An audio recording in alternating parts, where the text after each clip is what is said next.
Hey, Allison Verhalen here with AV Writing Services, and today I want to talk to you guys about how to create your marketing persona. It is something that I realize I have talked about a lot. You need to know your audience, right? And I realize I never had a whole video or a whole blog post until now about how to create your marketing persona. How do you find that information that you need to identify your target audience so that you know what resonates with them, you know what their pain points are, and you can market accordingly. So I am going to fix that right now. And here we are. We're going to talk about how to create a marketing persona so that your content can be more effective and more powerful and really attract, engage, and convert those high quality leads, the people you are trying to sell your products or services to. So I always say the very first thing is to start with your products or services, because that's where it all comes from, right? You started your company for a reason. You wanted to provide this really awesome product or service to people because you know they need it. So start there. Start with what is the specific problem that you are solving, because it's solving a pain point. And that pain point is what is going to drive people to your website, and it's going to motivate them to take that final step to becoming a customer. So you need to focus on that and remember it through every step of the process. But you also need to identify your target audience. I hear way too many small business owners, especially those who are just starting out, and I was guilty of this too when I started out, saying, well, everyone needs my product or service, or every business owner needs this. Saying that business owners need to work with you if you're in a B2B industry is not narrowing it down. That is not the same as having a niche or a target audience, because there are a ton of business owners out there. You need to identify which particular business owners want to work with you and what it is about you. What is your unique selling proposition that you can provide to them that no one else can provide to that particular target audience? So we are going to get into that right now. We're going to talk about your audience persona. Most companies I've worked with have at least two marketing personas, one for each gender. These days, with the rise of more gender non-binary people, you might want to include a third marketing persona to include that one that's gender neutral. If you only provide products or services to one particular gender, then maybe you want to break up your marketing personas based on certain demographics. So for example, if you are in a B2B industry, maybe you provide services or products to small business owners, but you also provide stuff to corporate clients. You would want to have a different marketing persona for each one of those target audiences. So what goes into a marketing persona? And the very first thing you need is a photo, and this can be just a stock photo. It can be a photo of one of your clients if they're up for it. It can be a drawing if you or someone on your team is artistically inclined. So it doesn't necessarily have to be a real person if that makes you uncomfortable, but you do need to have this image. You need to be able to put a face with the name, and we'll talk about the name in just a little bit, but you need to humanize this. You need to make it relatable to you so that you think of this as a person, not a bunch of people, not this amorphous bunch of people out there in the world or a bunch of numbers. This is a person who has a pain point, who has questions around that pain point, who has questions around the products or services you provide. That you want to keep that real live person front and center in your mind, and this marketing persona is going to help you do that, and having a photo included in that marketing persona is really going to help you do that. So that's first and foremost, is have a photo. Next up, you gotta name your marketing persona, because again, just like with the photo, that is going to help you build a relationship with them and think of them as a person rather than a number or a customer. The name, I don't care how you come up with the name. Everyone has their own different system for that. You can use the name of a person that you have worked with, of a client, if you're comfortable doing that. You can look up a name in a baby book, and whatever you happen to land on, that's what it ends up being. It can be a name that you just happen to like, and that's fine. But you do need a name. It doesn't matter how you come up with the name, but you do need a name so that you can put a name to the face and a face to the name. Next up, you need their goals and motivations. Again, this goes into the pain point you're solving for them. They are trying to reach something. They are trying to achieve something specific in their lives. How are you helping them achieve that? It all comes back to the pain point and the goals and motivations. So write those down so that every time you look at that marketing persona, you remember and you think of those goals and motivations so that you can focus on those in all of your marketing efforts. Next, come up with a personality, because everyone has a little bit of a different personality, right? And again, this is going to help you think of them more as a person rather than some amorphous number out there right now. So think about, so for example, are they really outgoing?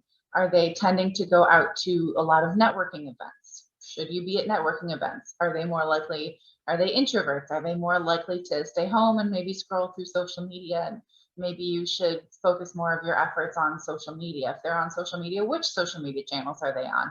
Which leads nicely into our next point. You need to know their demographics, not just their gender, but also their age range, their income level, their race, where they live geographically may or may not matter, depending on the products or services you provide. It doesn't matter for me because I can provide my services via the internet to anyone, anywhere in the world. But if whatever you're providing is very location specific, then you're going to need to know where your audience is located. So keep all that in mind. And again, write it down in your audience persona so that you remember it. And this helps you to think of this specific person with this life and this lifestyle, and this is where they live, and this is their family life, and all of that. You also need to know their superior. So this can absolutely apply to B2B audiences. I was definitely thinking about B2B audiences when I wrote this, but it can apply to others.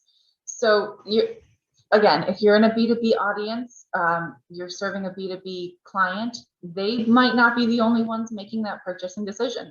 Maybe there's someone above them that they have to clear it with before they're going to go ahead and make that final decision to buy from you. So you need to know who that is, and you need to know their demographics and their objections that they might have to hiring you so that you can overcome those objections. And we'll talk about those in just a little bit, actually. But it's not always necessarily in a B2B setting, right? If you're selling to married couples, they're going to have to clear it with each other, right? If you're selling to a woman who's married, she might have to clear it with her husband. If you're selling it to a dude who's married, he might have to clear it with his wife or his husband before going ahead and making that decision. If you're selling toys to children, they're going to want the toy, but they're not necessarily the ones with the purchasing power. You're going to have to make sure you get the buy-in from the parents as well. So always think of who else is making that purchasing decision. Next up, I've been talking about it throughout all of this, is these sales objections. If you've been in business for any time at all, you've probably heard some sales objections. I know I've heard a bunch of them as to why people don't think they need a blog, but that needs to go front and center in your marketing persona, because again, when you write it down, when you see it every time you look at your marketing persona, it helps you remember what those sales objections are. And then when you write them down, you can come up with resolutions to the objection so that you can overcome those objections. So the next time you hear them, you can say yes, but, and then whatever your way to overcome that objection is. So write those down, because that can be really powerful. And then the background of your client, specifically, what is their background as it relates to how they came to you? What is it that caused this problem that they are currently suffering from that you can help solve for them? So again, write that down, because when you give someone a history, it makes it so much more personal. And it, again, like everything else here, it allows you to think of this person as a person, not just a dollar amount, not just someone who's going to buy from you, but as someone who has a real pain point that you can solve for them. So next up, so we know what we need to go into the marketing persona, right? How do we find all this information, right? I told you about the name and the photo. You can come up with those however you want. There are a few different ways to do that, but how do you know their personality or their superior or their demographics?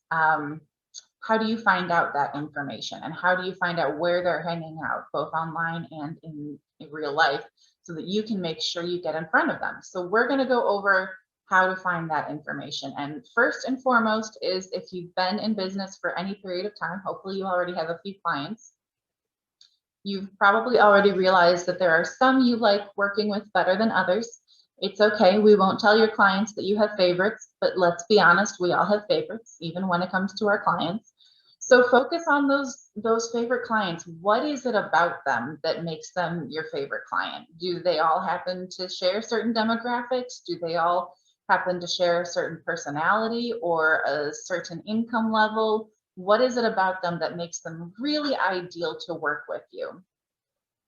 So that's my first one. And next up is going to sound a little silly to some people, but I promise social media is a great way to get information, because that's where people are hanging out online. So the best way to get in front of people is social media. And the best way to get that information on them is social media, because they're putting all this information out there. They're putting information about their demographics, about their favorite sports teams, about their favorite celebrities, their favorite influencers in your industry. So absolutely take some time to look at their social media profiles. So hopefully you already know the demographics of your target audience, because that's going to make this a lot easier, because certain demographics tend to be on certain social media channels. Obviously, we know B2B is mostly on LinkedIn. Aside from that, if it's more of a social thing, a lot of people tend to be, a lot of the older people, like millennials and older, tend to be on Facebook. Millennials are also really big on Instagram and Twitter. The younger you get, the more you tend to get into like Snapchat and TikTok. And now we have Clubhouse, which is a whole other thing. So figure out where your target audience is hanging out online. If you don't know the demographics of your target audience, and again, there are exceptions to every rule, right? Maybe your target audience is on the older side, but they're really tech savvy and they love videos, and so they're on TikTok, right? That's just something that you need to figure out. And one of the best ways you can figure out where they are is by seeing what your competition is doing. Where are they hanging out online? Which social media channels are they investing in? Because if they're investing in those channels, especially if you see they're getting some traction and they're getting a lot of engagement on their posts, then that's where you should be hanging out online. So follow your influencers and then see who is following your influencers, because those are probably likely to be other influencers in the industry, but they're also likely to be your target audience. So then go to those profiles and see what they're posting about, see who else they're following online, see if they're following any other blogs or industry magazines for your industry, if they're following any other influencers in your industry, if they're posting questions related to your industry. If so, what kinds of questions are they posting? There is so much information you can get just from social media, just from doing a little bit of digging and seeing who's following whom. And that will tell you a lot about how you can get in front of your target audience, what their demographics are, what kind of information they're looking for. And that way you can provide the information they're looking for and you can make sure it gets in front of them. So that is it. Those are all my tips for creating your marketing persona. If you have any other questions, don't hesitate to reach out to me.